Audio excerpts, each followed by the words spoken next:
Welcome back नाजरीन। Break पर जाने से पहले बात हो रही थी कि हमने बिद्दत को अपने अच्छे अमाल जहां हमने करने हैं वहां हमने बिद्दत को निकालना है, और हमने सुन्नत की तारीफ भी देख ली, लेकिन हमने किसी का गुनाह नहीं उठाना। हमने उन सुन्नतों का रवाज देना है जिनके लिए हमारे नामे अमाल में अच्छाई लिखी जाए, उसका अजर मिले। ये इसलिए भी ज़रूरी है क्योंकि कुरान खुद हमें नबी सल्लल्लाहु अलैहि वसल्लम की इताअत का हुक्म देता है। इस थोड़े से टाइम में हम देखते हैं कि कुरान हमें नबी सल्लल्लाहु अलैहि वसल्लम की इताअत पर हमसे क्या कहता है। पहली चीज जो हम देख रहे हैं वो है सूरह आले इमरान की आयत है।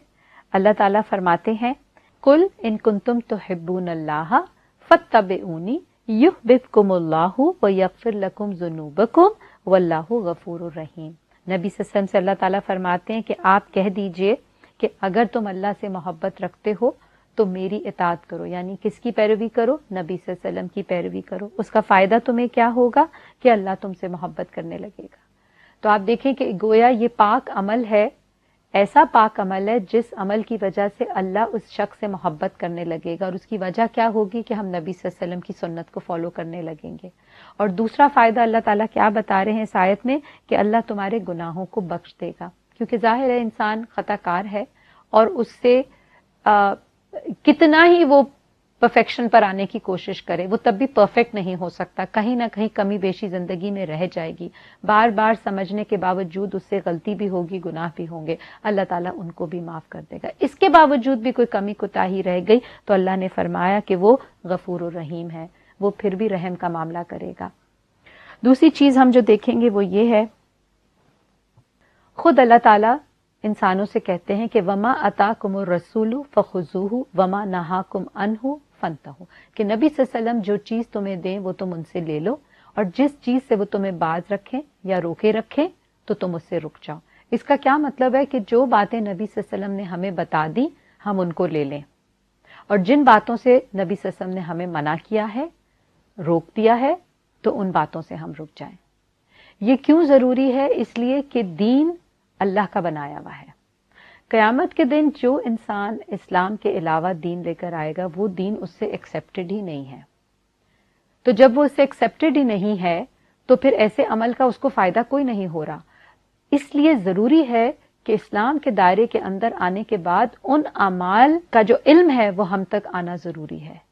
तो वो कहां से मिलेगा? नबी सल्लल्लाहु अलैहि वसल्लम जो देंगे हम उसको लेंगे, जिससे आप मना करेंगे हम उससे मना हो जाएंगे।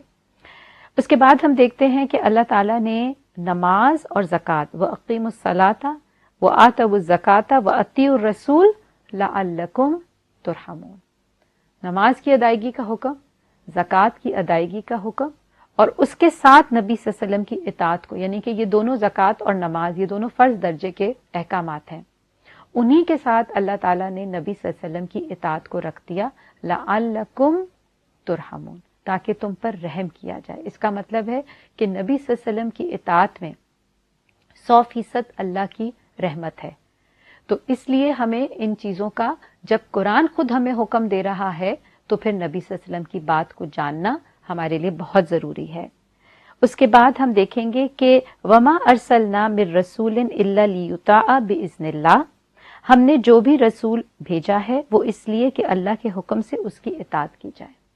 यानी कि जो बात नबी सल्लल्लाहु अलैहि वसल्लम हमें देंगे वो इसी तरह है कि रसूलों को भेजा ही इसीलिए गया है कि उनके जरिए अल्लाह की बात मानी जाए। तो गोया जब एक इंसान नबी की इताअत में आ जाता है तो वो क्या करता है? वो अल्लाह की बात मानने के बराबर है।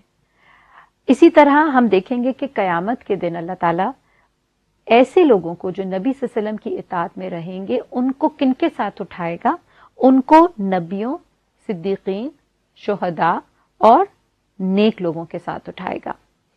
जो लोग अल्लाह और उसके रसूल की इताअत करेंगे क़यामत के दिन उन लोगों के साथ होंगे जिन पर अल्लाह ने इनाम फरमाया है।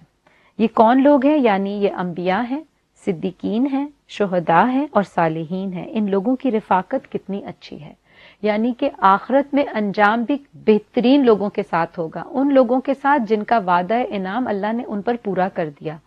तो हम अल्लाह से इस बात की तौफीक की दुआ मांगे कि या अल्लाह हमें ऐसे पाक अमल करने की तौफीक نصیب کر دے جو عین سنت کے مطابق ہوں، جس سے اللہ بھی ہم سے راضی ہو جائے۔ ناظرین، یہاں پر ہم ایک چھوٹا سا بریک لیں گے۔ بریک آنے کے بعد ہم جس چیز کو اب دیکھیں گے وہ یہ کہ سنت کی فضیلت کیا ہے، اس کی اہمیت کیا ہے اور اس کا احترام ہمیں کیسے کرنا ہے۔ ہمارے ساتھ رہیے گا۔ السلام علیکم۔